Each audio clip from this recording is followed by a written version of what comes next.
13th one the set of intelligent student in a class is ಅಂತ ಕೇಳಿದ್ದಾರೆ. ಅದು ನಲ್ ಸೆಟ್ ಆಗುತ್ತಾ, ಸಿಂಗಲ್ಟನ್ ಸೆಟ್ ಆಗುತ್ತಾ, ಫೈನೈಟ್ ಸೆಟ್ ಆಗುತ್ತಾ, not A well defined collection. Obviously ನಾವು ಯಾವುದೇ ಒಂದು ಸೆಟ್ ಅಂತ ಹೇಳಿ ಕನ್ಸಿಡರ್ ಆಗಬೇಕು ಅಂತ ಹೇಳಿದ್ರೆ ಪ್ರತಿಯೊಂದು ಕಡೆಯೂ ಯೂನಿವರ್ಸಲಿ ಅದು ಅಕ್ಸೆಪ್ಟೆಡ್ ಅಂತ ಇರಬೇಕು, ಅದು ವೆಲ್ ಡಿಫೈನ್ಡ್ ಆಗಿರಬೇಕು. ಅಂದರೆ ಎಲ್ಲರ ಹತ್ರನೂ ಸೇಮ್ ಆನ್ಸರ್ ಬರಬೇಕು. ಈಗ for example the number of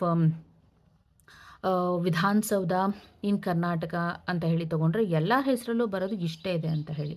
so the number of chief ministers Karnataka ಅಂತ ಹೇಳಿದ್ರೆ ಎಲ್ಲರ ಕಡೆಯಿಂದನೂ ಬರುವಂಥದ್ದು ಒಂದೇ ಹೆಸರು, ಒಂದೇ ಎಷ್ಟು ಜನ ಇದ್ದರು ಅನ್ನೋದು, ಅಥವಾ ಈ ಪ್ರೆಸೆಂಟ್ ಯಾರಿದ್ದಾರೆ ಅನ್ನೋದು, ಹೌದಲ್ವಾ? ಅದೆಲ್ಲ ಒಂದು ವೆಲ್ ಡಿಫೈನ್ಡ್ ಕಲೆಕ್ಷನ್ ಅಂತ ಹೇಳಿ ಕರಿತೀವಿ.